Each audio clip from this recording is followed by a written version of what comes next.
Hi everybody, I'm Kat Minks, your host of Live Life Being Adored. Today we're going to be talking all about second and third weddings and the Golden Bachelor wedding. So let's get to it. Live Life Being Adored, the art of celebrating everything there is in life. A podcast all about hosting, having, and attending amazing celebrations. Gathering matters, and you'll join me, award-winning event designer and publisher of Adore magazine, Kat Minks, as we delve into unique ways to have celebrations, why we have them, and the unique stories behind them, including places, people, themes, unique inspiration, meaningful events, and more. We touch on all kinds of celebrations and facets of them, from weddings, award shows, corporate gatherings, social events, kids' parties, birthdays, anniversaries, and the art of celebrating our gifts, purpose, and what we were created to do, which is gather. Hey everybody, welcome to Live Life Being Adored. I'm your host, award-winning event designer and lifestyle expert, Kat Minks. I also publish and produce the magazine Adore magazine, an inspirational celebration and lifestyle publication. We delve into the different ways people celebrate in their lives and how to help you easily celebrate everything there is to celebrate in your life. So this past week, we got to see the first Golden Bachelor marry his new fiance. Gary Turner and Teresa Nist did their nuptials in a very big way. And a lot of people had a lot of things to say about that. In fact, I even posted some things about the wedding as it was happening in real time on my own social media. And I got some strong reactions. And so I was really surprised about that in today's day and age. And so it forced me to do a little bit of research. And I had been thinking about this topic for a little while just because I'm remarried. I've been married 2 times now, and I have friends that have married either very late in life or on their second and third marriages. And so I really wanted to talk about this topic for some time now and talk about how some of the reactions are. And to me, it seemed like second marriages are just accepted, but the way in which people do them is probably a little bit different than it used to be. It used to be that second weddings were meant to be very kind of pushed aside, quiet, not really made a big deal about at all. Just, 2 people that go to the courthouse or get married in their living room. And so it's interesting because we are seeing, as an event and wedding planner and designer, I'm starting to see a huge trend in making a bigger deal about these engagements and these nuptials. But also, it's interesting to see people's reactions about, what is the growing trend. And so I wanted to talk a little bit about where this trend is coming from in making big deals about remarriage, potential ideas of why, and what are some great trend ideas, or not necessarily trend, but what are some great ideas for a second and third remarriage. So let's dive into this a little bit more about second and third weddings, or fourth. I think J-Lo was married 4 times, wasn't she? I don't know. I can't remember. 3 or 4. I can't remember which one Ben is. Let's see. Oh, honey, Mark, Christian. Oh, Ben Affleck's her 4th. That's right. Okay, so in the last couple of years, we've seen lots of celebrities. It's, common for a lot of celebrities to have a really big deal for their second, third, and 4th weddings. We saw Ben Affleck and J-Lo make a very big deal about their proposal, their courtship, and then their several very large weddings. And then we saw, of course, Blake and Gwen Stefani, which we actually profiled both Blake and Gwen and J-Lo and Ben Affleck's weddings on our blog because we saw so many similarities in the trends that they chose in some of the things that we have done for our own events that we've designed. So if you have never been to the Adore blog, go check that out. But I will absolutely say that for myself, having been married before and then doing it a second time, I am a Gen Xer. I'm right on that cusp of being a Gen Xer. And the reason why I think this is so interesting is because Gen X is considered to have some of the most successful marriage rates of all the generations. And it's funny because there was a jump in divorces amongst couples that got married right after the 9/11 terrorist attack on the US. And then a huge divorce rate happened about 5 years around that, which is when I got divorced. And then if you do your research, couples that get divorced primarily stay divorced for about 3 years and then remarry on average. And that's kind of the average time frame that it happened for me too. And the age, I just looked this up, the age for remarriage, the average age, the median age for remarriage is typically almost 33 years of age for women and 35 years of age for men. However, I think that, and I'll post a link to where I've gotten some of these statistics of this research that I looked up. But I think all of this has a role to play in what couples are choosing for their second or third marriages in terms of what kind of wedding, who's invited, what are they wearing, how does it all happen and go down, and what's behind those choices. And I think obviously our magazine is all about, telling the story behind these celebrations and of all different types that happen in our lives. And obviously divorce is just really hard to begin with, but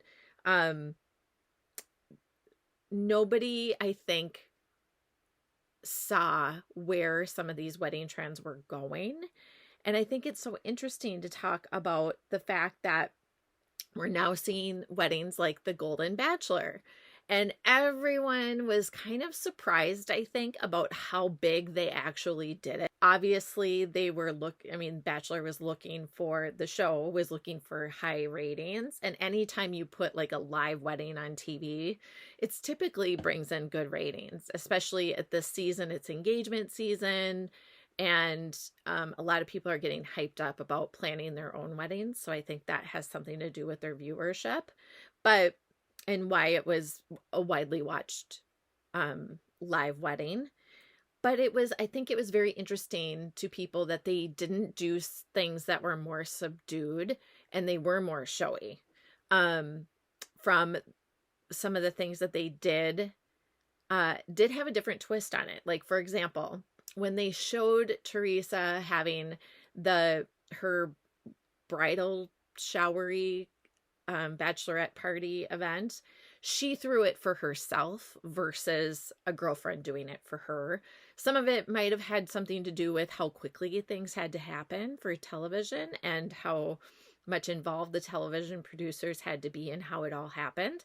But I will say that for my own perspective, a lot more of my clients are planning their own showers and bachelorettes, and they're not expecting their bridesmaids to do it anymore. And they're not expecting a family member to put on a presentation and party for them.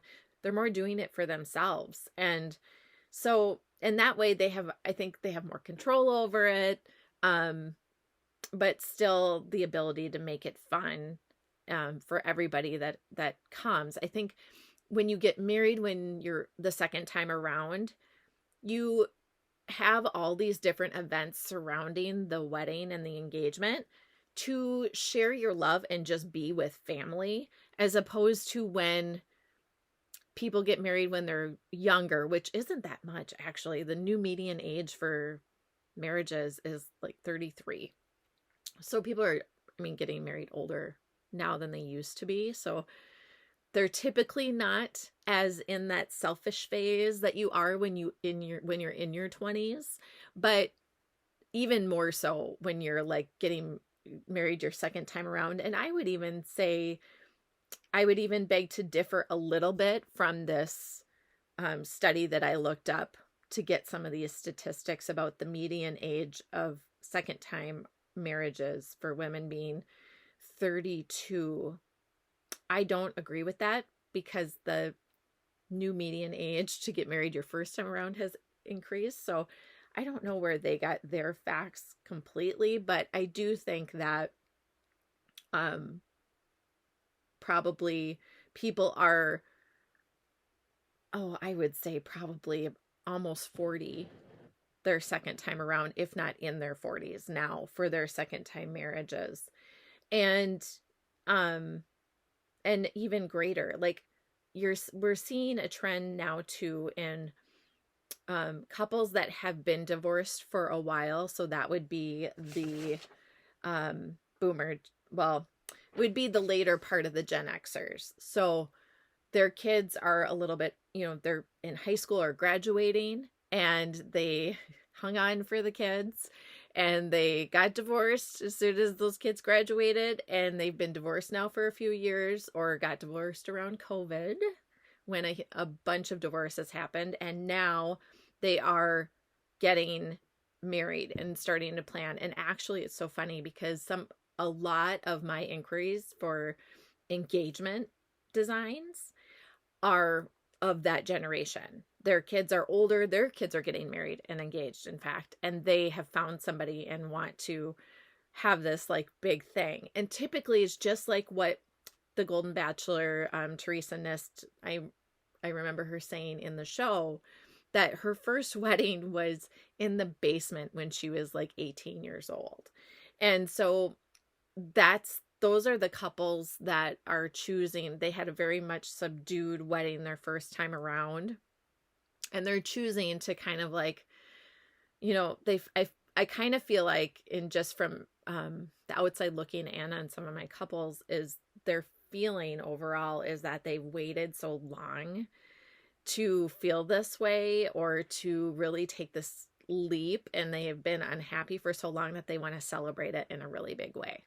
And so that's kind of how I could understand why they went so big with the Golden Bachelor too, not just because it was on TV and Bachelor was paying for the whole thing, but also because when you talk about like the bummer of having your wedding be in a basement, it's kind of like I can see why they went as big as they did. And they really went big with this wedding. We'll be posting some pictures here as I'm talking of some of the photos from the wedding that can show you like the huge display of flowers that they had at the altar. And she chose all pastel colors, blues and blushes. And she chose a very form-fitting dress. She has a great body. And they really did a beautiful job of incorporating their family, which I thought was so interesting because a lot of the couples that I meet that are older really are more about just making the day about them and just being with their group as a whole. So they don't really, the couples that I've worked with don't really choose a bridal party. They might have, one or two witnesses, but typically the ones I've worked with are choosing to just have it be themselves, but they have, several kids and grandkids. And so they tried really hard to incorporate, when I say the Bachelor, Gary and Teresa really tried to incorporate all of their family into the whole event, which for that reason, I think because their engagement was shorter, it was a short-term engagement. And so I think the wedding planning itself and involving the different pieces of their family helped the family get to know each other likely. That's just my opinion, because whenever you're planning a wedding, everyone kind of wants to be involved and is excited for you in the first place. But can you imagine being her age and, figuring out a way to meld your family with your partner's family? And one of the best ways to do that is, of course, do some of the activities around wedding planning together, so that you guys have a commonality to discuss, as opposed to it being very stressful and hard to get to know each other after the fact, or if you weren't involved in the wedding planning process at all. So that was something I thought was very genuine and a beautiful way to incorporate the family together. So that would probably be my first tip, is if you are going through a second marriage or third or fourth and you have kids and you're older, especially if they're older kids. I think too, kids are pretty resilient when they're young, but when they're older and grown up and they have their own kids and you have grandkids, I think it's easier, like I said, to help people get to know each other and want to be together when you have some kind of interest that's already there. So, and if that wedding planning process can be that interest, then that is very helpful in the process. I wanted to touch base too about the fact that there as of late, there has been a huge there was an increase in the divorce rate right after COVID, or right at the tail end of 2020 and the beginning of 2021. In fact, I read that the divorce rate was increased by 34% over previous years. And now we are in 2024. And so that gave people that got divorced around that time to have a little bit of a breather, get through their divorce, possibly start dating, and then finding someone that they want to propose to. So my prediction and I've already seen most of this come to fruition, so I think it's probably a pretty safe prediction, is that engagements of people that are in the later part of the Gen Xers and boomers, we're going to see a big uptick in engagements and weddings between those couples. And that would be couples between the ages of 40 to 60, 65. And the reason for that being is because of what happened right around COVID. So that's what we're going to see in terms of age range of people getting divorced, and it might even affect the average age. But I think when they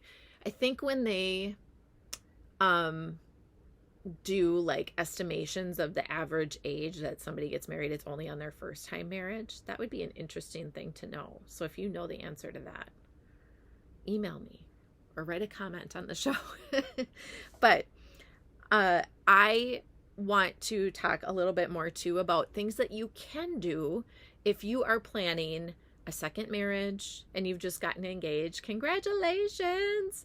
And I'm going to talk a little bit about some of the things that I did for my second wedding, and then also some trends and things that we can look forward to seeing for second and third weddings. Or when you remarry, what are some great ideas of things that you can do? So we already talked a little bit about some of the events that you can do that would be more something that you plan yourself versus something that if you're getting married your first time around, that your bridesmaids or your mom-in-law or sister-in-law does for you, which would be some of the showers or bachelorettes.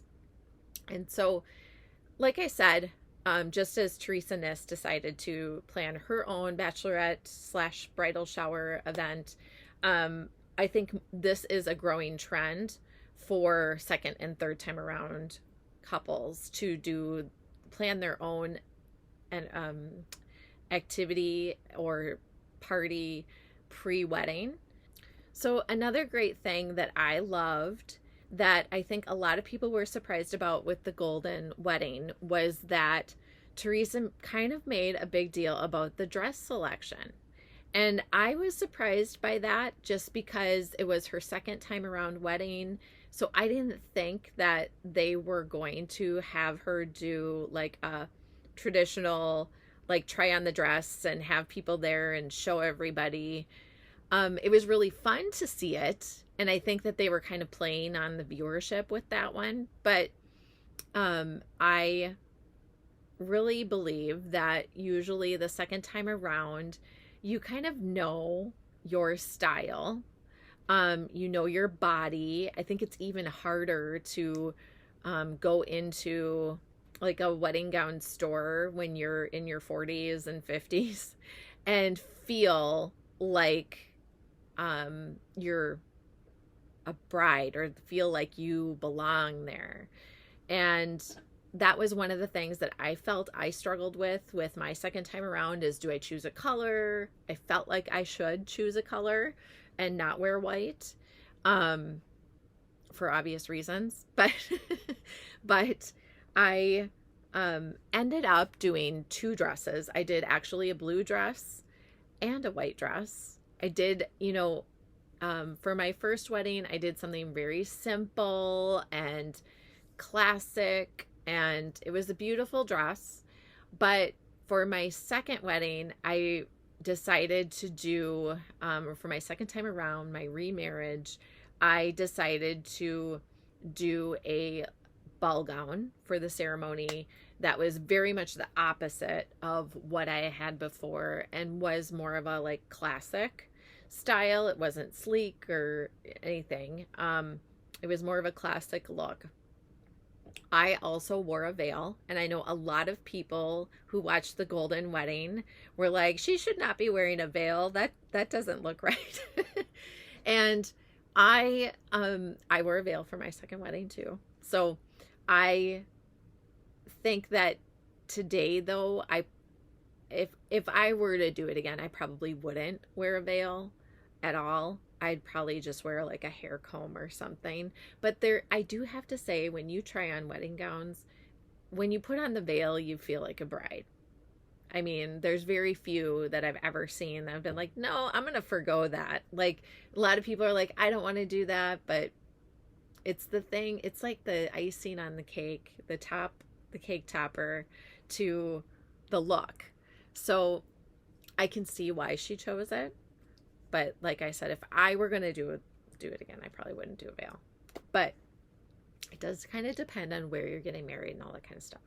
Anyhow, it was funny, the day after the wedding, I got some messages and saw some comments about people saying, I can't believe they made such a big deal about the whole thing. And I don't know, I guess I feel like if you have the great blessing to meet somebody that you love that much, to marry them, even if it's your second, third, fourth, or fifth marriage, I don't care what it is, I think that always deserves a celebration. I think life is super short, and there's a lot more hard in life than there is fun and fantastic.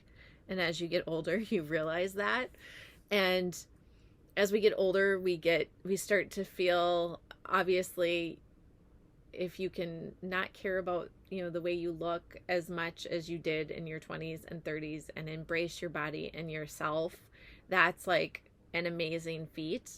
And if you can have somebody that loves you and makes you feel like you're $1 million, then that is an even greater feat. And so that's why I was kind of like laughing at the fact that some people were like, I can't believe they made such a big deal about it. I think one thing that COVID taught us, and that everything that's happened since then has taught us, is that as a society, is that life is so short.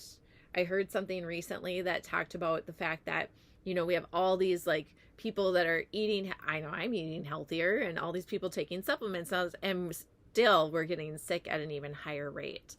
And so I think that it's just bringing to the forefront in everybody's mind about how short life is and how we only have this little bit of time here, and how are you going to make it like worthwhile. And if you can find somebody to help make it worthwhile and help make it an amazing time that you have here, then yes, you should by any means celebrate the heck out of it.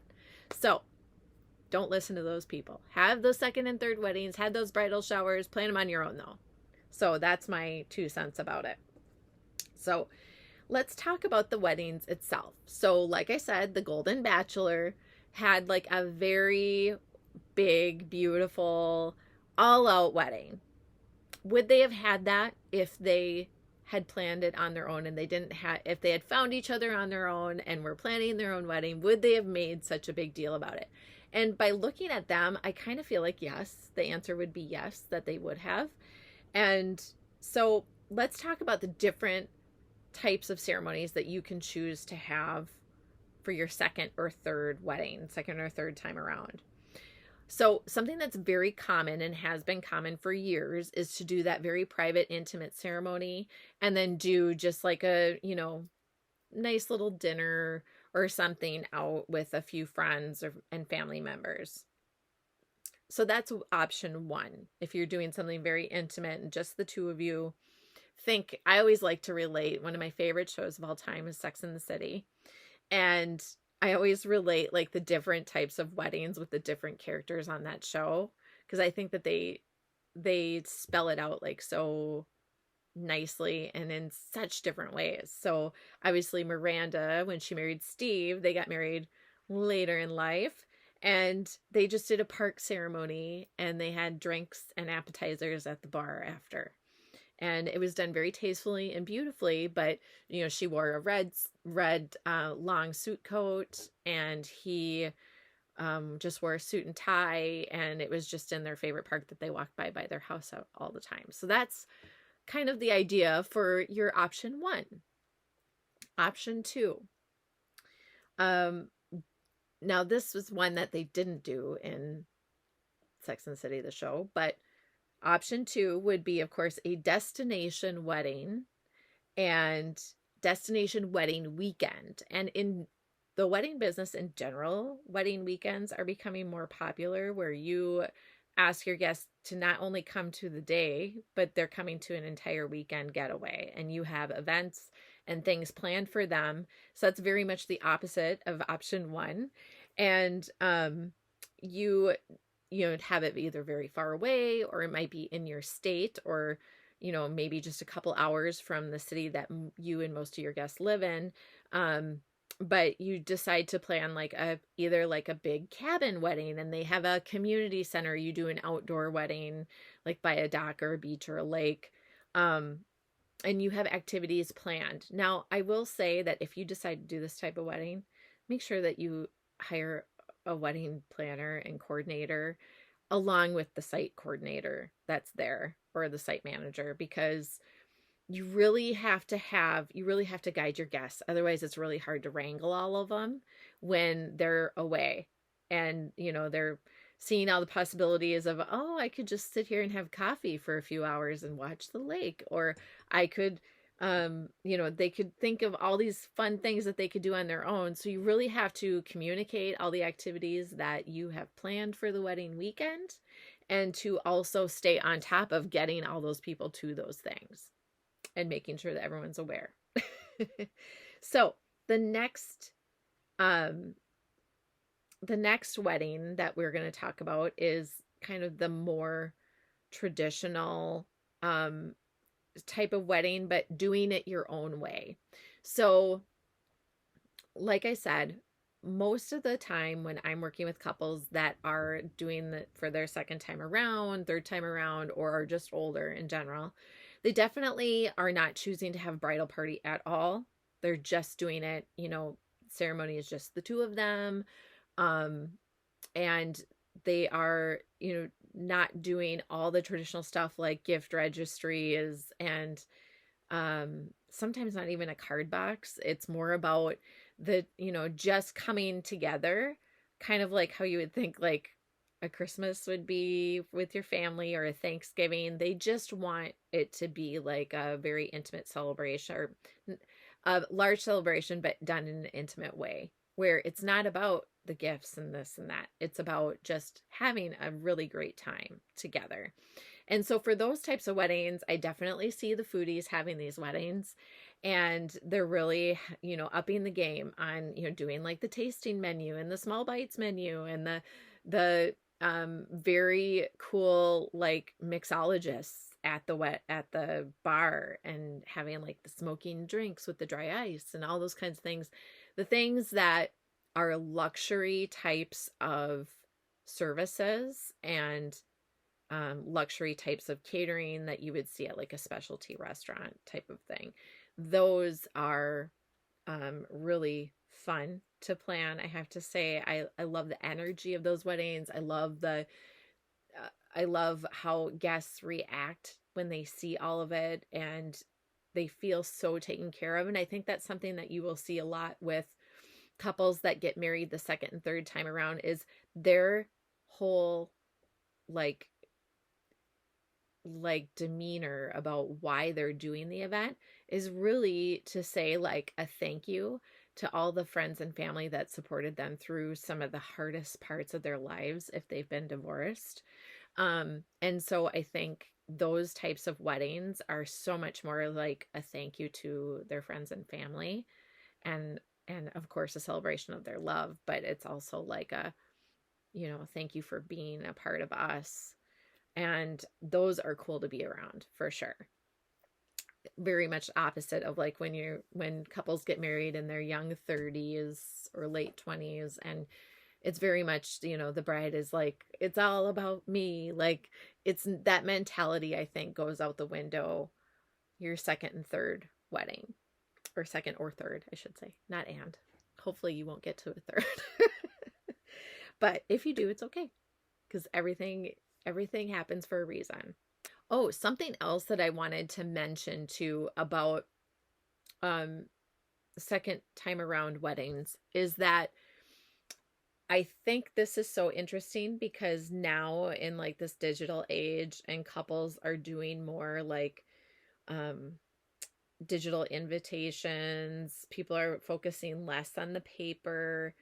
And I think that's something that you will see will not happen with a Gen Xer or a Boomer wedding for sure, is that you will definitely see a very nice, beautiful paper or handheld invitation. I think in a lot of ways, invitations have kind of fallen down in popularity, and just paper products in general when it comes to a lot of weddings. And today, if it's an expense, and because of inflation, a lot of couples are forgoing like the traditional invite, and definitely have condensed it down to like a one pager. Used to be invitations were like 5 and 6 pages when you opened them up, and it came in an envelope. Some of them like rolled out and it was like a book. And now you're seeing couples like do like a single postcard. And I think with Gen Xers and I mean, naturally, yes, the boomers that get married, but definitely Gen Xers are still like very much like a paper invitation and doing the thank you. That is something that I've found to be very interesting, because there's all these new ways to send out invitations for couples, because we're all so busy, and all that kind of stuff. So I think something that the wedding industry as a whole has really focused on is trying to make wedding events easier for people. And that was like one of the first things to go, was like, oh, just do everything on your, say all the information on your wedding website and send out a one pager. That was the fix to, a very expensive invitation cost that people had before. It's an open book when it comes to the second time around weddings, but it should definitely be about the togetherness of family, I feel like. And so, and just spending time with each other. Families are spending less and less time with each other as they get older.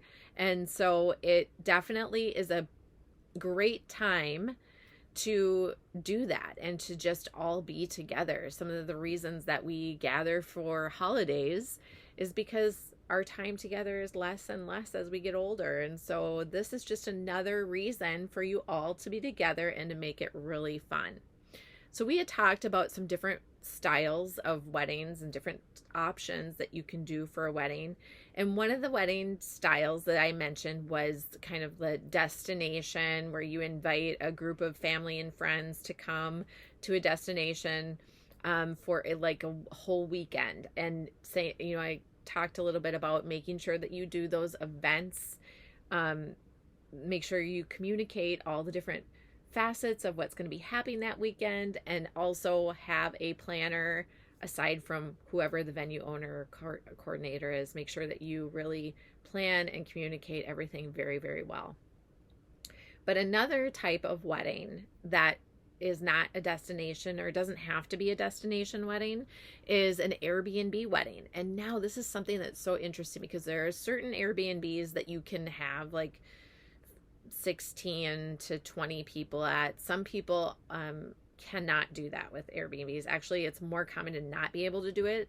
So there's like probably only a handful in most areas that are metropolitan areas that have Airbnbs to do these types of events at.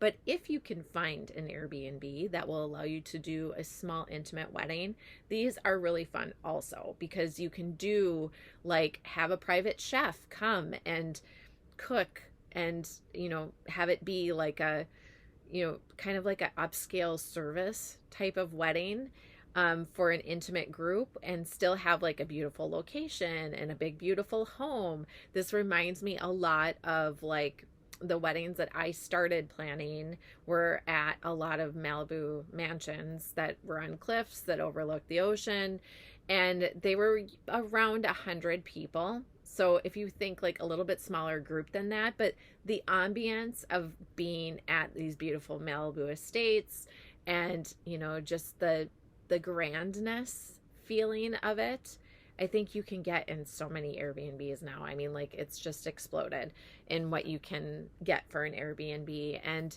oftentimes, if you can get an Airbnb for your wedding, it's so much cheaper than doing a venue, because the average cost of a venue nowadays is about 11 grand. So that is and that's just for, the 8-hour period or 10-hour period for one day. So if you can get an Airbnb, you can choose to stay there all weekend, and you can hire like a cleaning crew to come in the day after, the night of, and maybe you can retreat outside while it's all being cleaned up by service staff, and then you can enjoy the house that you rent for the Airbnb with a couple of friends, and some people leave, some people stay. It can be really fun. So that is my last and final kind of idea and trend that you can do for your overall wedding venue location and style.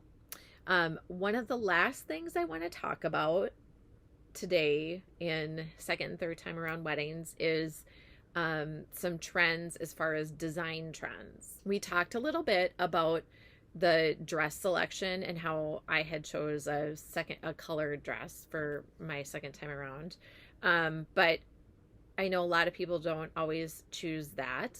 I think the thing that you definitely want to stay away from when you are in your second and third time around wedding and you are looking at color choices, is to definitely not choose colors that would be considered like matronly or kind of older. I think it's important to try to keep it feminine and young, so that you don't look at your pictures and go, oh man, I look like 5 years older than I am because I chose that color or something. Just trying to choose colors that and that might mean not choosing like a trend color for that year.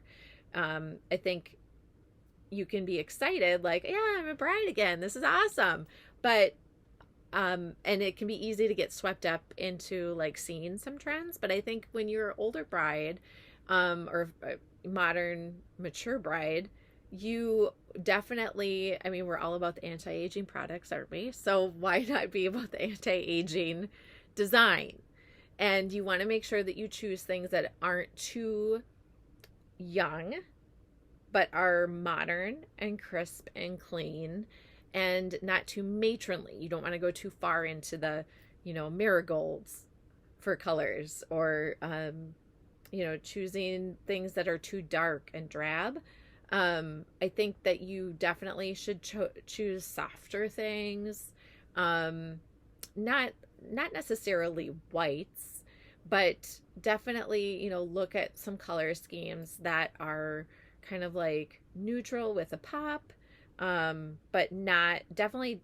I tell my modern and mature brides not to do like yellows and marigolds and oranges and maroons, because I think those come off as matronly colors.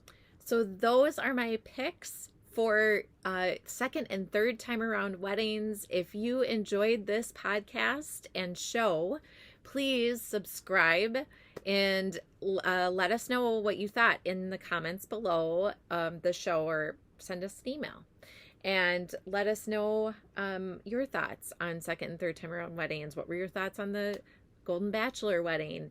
And of course, if you are planning any kind of celebration in your life, for sure, check out adore-productions.com. We have rental and custom decor options for rental or purchase to make your celebrations as fabulous as they can be. And we also offer design services for our Adore lovers. So absolutely check it out. That's adore-productions.com. And we have a plethora of information there too. If you just prefer to plan your own events and want inspiration, that's what Adore Magazine is all about. We are an inspirational celebration and lifestyle publication. We want you to live life being adored, and everybody around you. We want to make you the hostess with the mostest, and we want to celebrate as much time as we have here. So go check that out. That is adore-productions.com. And I'm your host, Kat Minks. Until next time, live life being adored.